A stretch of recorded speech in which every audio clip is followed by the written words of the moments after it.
Iran Israel యుద్దం తీవ్ర రూపం దాల్చింది. Iran రాజధాని టెహ్రాన్ పై ఇజ్రాయెల్ నిప్పుల వాన కురిపిస్తోంది. సైనిక స్థావరాలను, చమురు క్షేత్రాలను లక్ష్యంగా చేసుకుని విరుచుకుపడుతోంది.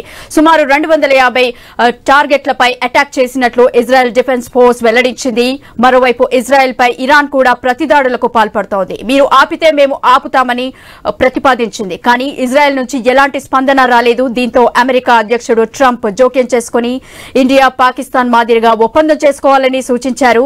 ఇప్పటి వరకు జరిగిన దాడుల్లో ఇరాన్ పౌరులు 406 మంది చనిపోయారని, 654 మంది గాయపడ్డారని వాషింగ్టన్లోని మానవ హక్కుల సంస్థ వెల్లడించింది.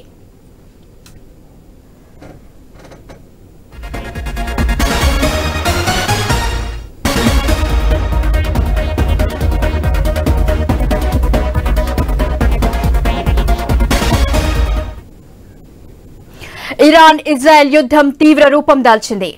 ఇరాన్ రాజధాని టెహ్రాన్ పై ఇజ్రాయెల్ రిప్పుల వాన కురిపిస్తోంది.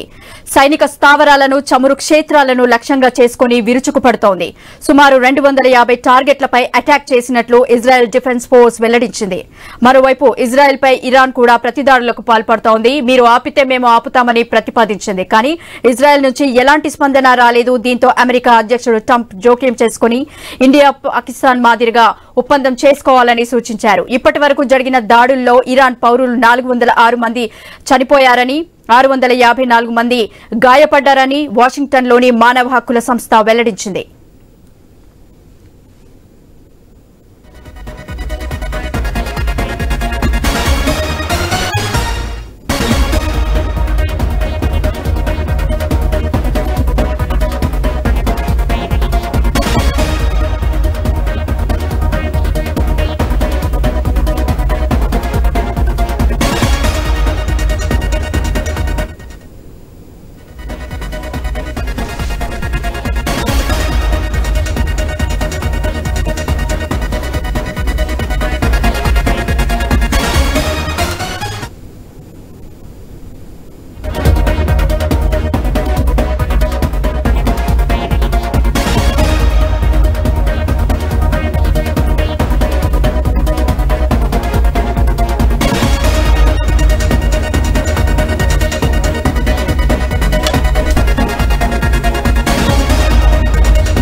ఇజ్రాయెల్లోని ఇండియన్లందరూ సేఫ్ గా ఉన్నారని, స్థానిక పరిస్థితులను ఎప్పటికప్పుడు పర్యవేక్షిస్తున్నామని భారత రాయబార కార్యాలయం వెల్లడించింది. ఇజ్రాయెల్, ఇరాన్ మధ్య యుద్దం జరుగుతుండటంతో అక్కడున్న మన ప్రజల భద్రతపై ఆందోళన వ్యక్తమవుతున్న నేపథ్యంలో టెల్ అవీవ్లోని ఇండియన్ ఎంబసీ స్పందించింది. భారత పౌరుల భద్రతే తమకు మొదటి ప్రాధాన్యమని, వారికి కావాల్సిన సాయం అందించేందుకు 24 గంటల హెల్ప్ లైన్ ను ఏర్పాటు చేయడంతో పాటు అన్ని చర్యలు చేపట్టామని తెలిపింది. కార్మికులు, విద్యార్థులు, వ్యాపారవేత్తలు, పర్యాటకులు ఇలా అన్ని వర్గాల వారితో టచ్ లో ఉన్నామని పేర్కొంది.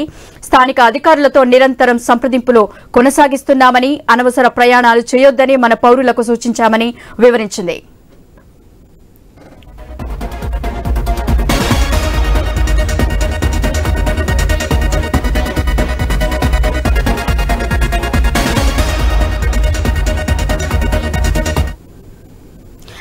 ఇజ్రాయెల్లోని ఇండియన్లందరూ సేఫ్ గా ఉన్నారని, స్థానిక పరిస్థితులను ఎప్పటికప్పుడు పర్యవేక్షిస్తున్నామని భారత రాయబార కార్యాలయం వెల్లడించింది. ఇజ్రాయెల్, ఇరాన్ మధ్య యుద్దం జరుగుతుండటంతో అక్కడున్న మన ప్రజల భద్రతపై ఆందోళన వ్యక్తమవుతున్న నేపథ్యంలో టెల్ అవీవ్లోని ఇండియన్ ఎంబసీ స్పందించింది.